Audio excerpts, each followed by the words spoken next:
Jā, man blakus stāv Arnolds. Var diezgan droši pateikt, ka esi jau iekšā dziesmu karos, spriežot pēc žūrijas atzīmēm.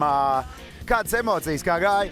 Nu, es teikšu tā, pēc pirmā iznāciena, kad sajūta dziesmas, es teikšu, ka es sākumā arī bišķi nobijies, jo, zin kā, sākumā likās, varbūt tā ir zīme, zin kā, varbūt nevajag līdz tās skatus, bet tad kaut kā man tajā dziesmā pienāca tāda riktīga vieta, kas varēja dot visu balsi ārā, un tagad es sajūtu tos valsts spēku, cik tu vari dot ārā, un tad jau es visu sajūtu, viss aiziet. Es jau esmu iekšā dziesmā, man ir vienalga, ko tur žūrija, es tiešām jūtos saviņot tās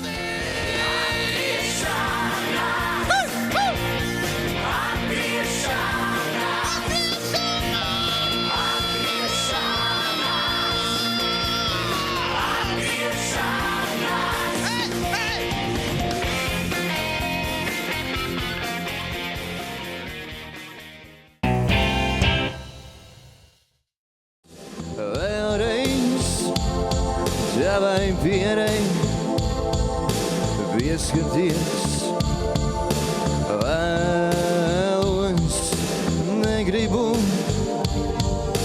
tevi pazaudēt. Vēlreiz gamarīts. Pastāsti, kā tad gāja? Nu, ideja ļoti spontāna bija. Zināju, ka tāds konkurss notiks, bet, 5 minūšu laikā iešāvos prātā ideja varētu aiziet prieka pēc pamēģināt. Skaidrs. Vai tev kāds īpaši iespaidoja, vai tu pats tā izlēmi, ka, mēģināšu? Principā jau pats.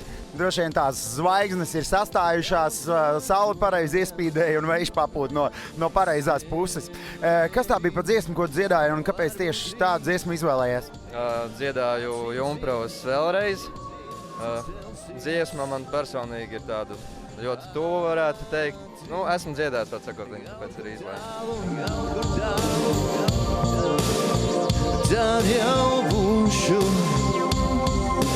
es, jāpēc kā man nakšu vēl klusē un gaidi, atnāks rīts un atņems vārdu sev. Manas lūpas tad vairs neatvēr.